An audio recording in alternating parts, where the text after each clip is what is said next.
Assalamualaikum warahmatullahi wabarakatuh. Kenapa harus ekonomi syariah? Pertanyaan yang umumnya ada di benak masyarakat, khususnya Indonesia. Ekonomi negara Indonesia menganut sistem ekonomi campuran yang merupakan kombinasi dari sistem ekonomi kapitalis dan sistem ekonomi sosialis. Namun, sistem ekonomi Indonesia sekarang mengalami pergeseran dan lebih cenderung ke arah kapitalis, atau lebih dikenal dengan istilah ekonomi konvensional. Ekonomi konvensional memang menyuburkan industrialisme, akan tetapi pertumbuhan tersebut akan semakin rentan terjadinya krisis. Manusia menjadi barang komoditi yang harganya akan semakin murah karena tergantikannya oleh mesin-mesin industri. Dengan tergantikannya tenaga manusia oleh mesin, maka dapat menghemat biaya tenaga kerja sehingga keuntungan yang didapat akan lebih besar dalam kegiatan industri. Akan tetapi, kita lihat kehidupan semakin gemerlap dan suram oleh mesin-mesin karena akan semakin banyaknya pengangguran pada usia produktif. Terjadi demo besar-besaran karena PHK, belum lagi limbah dari industri-industri tersebut yang akan merusak ekosistem. Dan pada akhirnya hanya akan menciptakan sebuah program kemiskinan untuk masyarakat. Kemiskinan yang mendera sebagian rakyat negeri ini bukan karena negeri ini miskin, sebaliknya, negeri ini kaya raya. Sebab kemiskinan di negeri ini adalah kekayaan yang tidak terdistribusi secara merata dan adil pada seluruh rakyat. Ini adalah salah satu bukti bahwa ekonomi konvensional telah gagal mendistribusikan kekayaan secara merata dan adil. Lalu, bagaimana solusinya? Aha, jawabannya ada di ekonomi Islam.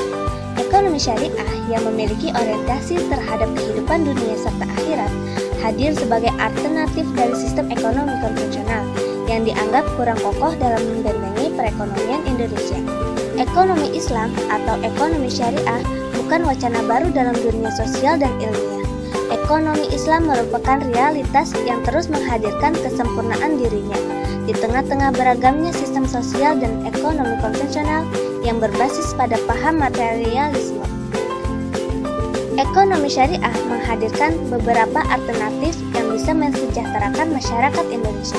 Yang pertama, adanya zakat, infak, dan sedekah. Allah berfirman, yang artinya, apa saja harta rampasan yang diberikan Allah kepada Rasul-Nya yang berasal dari penduduk kota-kota, maka itu adalah untuk Allah, untuk Rasul, kaum kerabat, anak-anak yatim, orang-orang miskin, dan orang-orang yang dalam perjalanan, supaya harta itu jangan beredar di antara orang-orang kaya saja di antara kamu. Apa yang diberikan Rasul kepadamu, maka terimalah, dan apa yang dilarangnya bagimu, maka tinggalkanlah. Dan bertakwalah kepada Allah, sesungguhnya Allah amat keras hukumannya. Dari ayat di atas, kita ketahui bahwa dalam Islam, pemilik mutlak harta adalah Allah Subhanahu wa Ta'ala. Harta yang dimiliki merupakan amanah.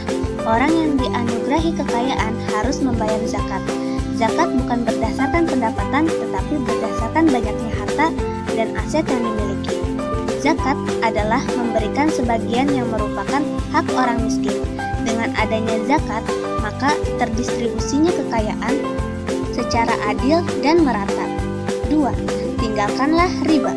Sistem ekonomi syariah mengharamkan riba, sebagaimana Allah berfirman, yang artinya, orang-orang yang memakan riba tidak dapat berdiri melainkan seperti berdirinya orang-orang yang kemasukan syaitan lantaran penyakit gila. Keadaan mereka yang demikian itu adalah disebabkan mereka berkata, sesungguhnya jual beli itu sama dengan riba. Padahal Allah telah menghalalkan jual beli dan mengharamkan riba. Orang-orang yang telah sampai kepadanya larangan dari Tuhannya lalu terus berhenti, maka baginya apa yang telah diambilnya dahulu dan urusannya kepada Allah. Orang yang kembali, maka orang itu adalah penghuni-penghuni neraka. Mereka kekal di dalamnya. Allah memusnahkan riba dan menyuburkan sedekah, dan Allah tidak menyukai setiap orang yang tetap dalam kekafiran. dan selalu berbuat dosa. Konsep ekonomi Islam contohnya dalam bagi hasil atau mudharabah. Kedua belah pihak tidak ada yang terzolimi atau sama-sama ridho. Apabila tidak dihilangkan, maka masyarakat akan tercekik dengan biaya yang semakin bertambah.